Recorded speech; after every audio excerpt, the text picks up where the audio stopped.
আসসালামু আলাইকুম। সবাই কেমন আছেন? আশা করি সবাই ভালো আছেন। আবার নতুন একটা সকাল দেখার সুযোগ করে দিল আল্লাহ। আল্লাহর রহমতে ভালোই আছি। আর এরকম সকাল আমার কিন্তু খুবই ভালো লাগে। দেখেন আজকের সকালটা কিন্তু অনেক সুন্দর। কি সুন্দর, মনে করে হালকা হালকা ঠান্ডা, আবার হালকা হালকা মনে করে যে কুয়াশা, হালকা বাতাস বসছে। আমার কাছে কিন্তু অনেক ভালো লাগে এরকম সকাল, খুব ভালো লাগতেছে। সকাল সকাল তো উঠে গেলাম, এখন রান্না বাড়া করবো।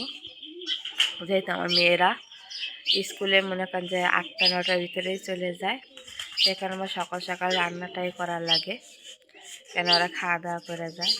তো সকালবেলা আজকে কী রান্না করব সেটাই আপনাদের দেখাবো।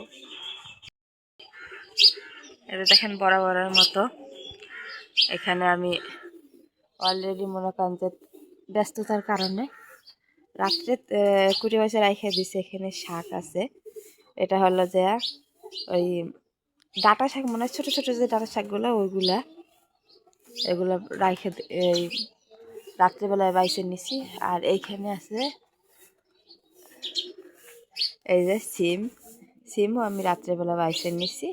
এখন আবার একটু ভালো করে বাইছে নিব, মানে পোকা টোকা দেখে নিব। এটা আমি রাত্রেবেলায় বাইছে নিছি, কারণ সকালবেলা তাড়াহুড়া পরে দেখে তাড়াহুড়া করতে হয়, সেই কারণে এখন বাইছে নিলাম। এইখানে আমি শাক ভাজি করব, আর হলো যে সিম। আজকে মানে কতদিন ধরে মানে মাছ গোস্ত খাইতে খাইতে অরুচি ধরে গেছে। ভাবলাম মানে আবার এখন কয়দিন একটু নিরামিষ তরকারি খাবো। তো এখানে আলু দিয়ে সিম দিয়ে ভাজা করব, আর এখানে শাক ভাজি করব। এটাই হবে আজকে সকালের রান্না বাড়া।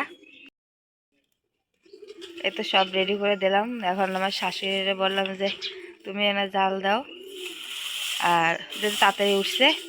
আর এদিকে আমি এই যে গরুর ঘরের পরিষ্কার করা হয়নি এখনো, গরুটা বাইর করে রাখছি, আর এগুলো এখন পরিষ্কার করে নিব। আর এদিকে কবুতরের কিন্তু খাবার দেওয়া হয়ে গেছে, অলরেডি খায় ফেলাইছে। হয়েছে, আমার মেয়ে উঠে গেছে, পড়তে যাবে। আর এখন বাদ বাকি কাজে আর আমার শাশুড়ি জাল দিক, আর আমি বাদ বাকি কাজগুলো এখন করে ফেলাবো। তোমার ভাত কিন্তু হয়ে গেছে, তরকারি প্রায় সিমের তরকারি হয়ে গেছে। আর এখানে শাকটা বসাইছি, প্রায় কিন্তু রান্না শেষ। আর শাক ভাজি করতে সময় লাগবে না। সকালে রান্না হয়ে গেছে। এখানে তো সিম ভাজি করছি আলু দিয়ে, আর এখানে হলো শাক। এটা হলো কি বা শাক সেটার আমার নাম বলতে পারতেছি না, মানে ডাঁটা শাকের ছোটো ডাঁটা শাকটা আছে, ওইটাই মনে হয় হবে। তো সকালে রান্না হয়ে গেছে। আর এই তো কালকে যে দেয়াল গোড়া নেপতেছিল, এই এদিকে কিন্তু হয়নি এখনো, এগুলো বাকি। কালকে কিন্তু এই পর্যন্ত লেপছে, দেখেন শুকাইলে কিন্তু খুবই সুন্দর দেখা যায়। এই তো অর্ধেকটা লেপা হয়ে গেছে, আর অর্ধেকটা বাকি আছে। এটা দেখেন এরকম ডিজাইন দিয়েছে, কেমন গোল গোল, আমি এগুলো পারি না। আর এই যে এই সাইডে মানে দরজার গেটের দিকে এই যে এরকম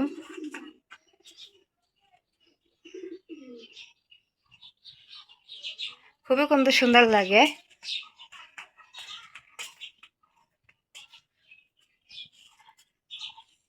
আজকে বাদ বাকিটা করে ফেলাবে,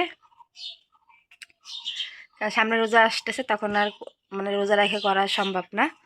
আর এখন সবাই বাড়ি বাড়ি এরকম মানে ঘর বাড়ি, যাদের কাঁচা ঘর বাড়ি আছে তারা লেপে রাখবে। ভিডিওটা আর বড় করব না, আজকে ভিডিওটা এই পর্যন্ত কি রইল। যদি ভালো লেগে থাকে অবশ্যই একটা লাইক দেবেন, আর পুরো ভিডিওটা কষ্ট করে দেখবেন। আর নতুন হয়ে থাকলে আমার চ্যানেলটা সাবস্ক্রাইব করবেন। তো সবাই ভালো থাকেন, সুস্থ থাকেন, আল্লাহ হাফিজ।